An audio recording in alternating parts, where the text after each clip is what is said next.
ప్రేక్షకులందరికీ నమస్కారం. 2025 సంవత్సరం ఫిబ్రవరి 23వ తేదీ నుండి మార్చి 1వ తేదీ వరకు గల వారఫలాల్లో మీనరాశి వారికి ఎలా ఉండబోతుంది, అలాగే ఈ రాశి వారు చేయాల్సిన పరిహారాలు ఏమిటో తెలుసుకోబోయే ముందు మీరు ఏమైనా సమస్యలతో బాధపడుతుంటే వాటి పరిష్కారం కోసం మీరు స్క్రీన్ మీద కనిపిస్తున్న మా గురువు గారి నెంబర్ కి కాల్ చేసి మీ సమస్యలకు తగిన పరిష్కారం పొందండి. ఖచ్చితంగా మీ సమస్య పరిష్కారం అవుతుంది. అలాగే మీరు మొదటిసారి మా ఛానల్ చూస్తున్నట్లయితే వెంటనే సబ్స్క్రైబ్ చేసుకోండి. ఇక పూర్తి వివరాల్లోకి వెళ్తే మీనరాశి వారికి ఈ వారం బృహస్పతి 3వ ఇంట్లో ఉండడం వల్ల మీరు సృజనాత్మక ఆలోచనలతో నిండి ఉంటారు మరియు డబ్బు సంపాదించడానికి వాటిని బాగా ఉపయోగించడం ద్వారా మంచి లాభాలని పొందగలుగుతారు. వ్యాపారంలో మీ పనితీరు అద్భుతంగా ఉంటుంది. మీ పిల్లలతో బాగా ప్రవర్తించండి. వ్యాపారంలో మీరు కోరుకున్న లాభాలని పొందవచ్చు. కుటుంబ సభ్యులతో వాదనలకి దూరంగా ఉండాలి. కొత్త ఆదాయ అవకాశాలు పొందే అవకాశాలు ఉన్నాయి. విద్యార్థులు తమ చదువుల్లో అభ్యాసంపై దృష్టి పెడతారు. స్నేహితులు సుఖదుఖాల్లో మీరు పాల్పంచుకుంటారు. శనివారం మీరు మతపరమైన ప్రదేశాలను సందర్శించవచ్చు. పోటీ పరీక్షల్లో మీరు గొప్ప విజయం సాధించవచ్చు.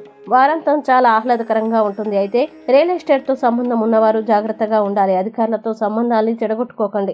సోమవారం మీకు కొన్ని చెడు వార్తలు రావచ్చు. ఉద్యోగం సస్పెండ్ అవుతుందనే భయం ఉంటుంది. ప్రజలపై అనవసరమైన ఒత్తిడి పెట్టకండి. మీరు తీవ్రమైన ఆలోచనలకి దూరంగా ఉండాలి. మీ సమయాన్ని వృధా చేసుకోకండి. మీకు వైరల్ జ్వరం వంటి సమస్యలు ఉండవచ్చు. మీరు న్యాయం పట్ల ఇష్టపడతారు, కానీ దీని కారణంగా మీ అభిప్రాయం ఇతరుల నుండి భిన్నంగా ఉండవచ్చు. మీరు పనులు మరియు రుణాలకు సంబంధించిన సమస్యల్ని ఎదుర్కోవచ్చు. ఇక మీనరాశి వారు ఈ వారం చేయాల్సిన పరిహారాలు గనక చూసినట్లయితే ప్రతిరోజు 21 సార్లు ఓం బృహస్పతాయ నమః అని జపించండి. మంచి శుభ ఫలితాలని పొందుతారు. అలాగే ఈ వారం మీనరాశి వారికి అనుకూల తేదీలు గనక చూసినట్లయితే వీరికి 23, 25, 1 తేదీలు చాలా మంచి రోజులు. ఈ తేదీలో ఏ పని ప్రారంభించినా సరే మంచిది.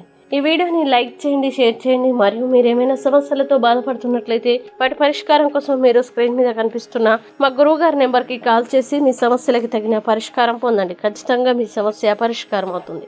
ఇంకా మీరు అనుకున్నటువంటి అన్ని పనుల్లో అంత మంచి జరగాలని కోరుకుంటూ సర్వే జన సుఖినో భవంతు.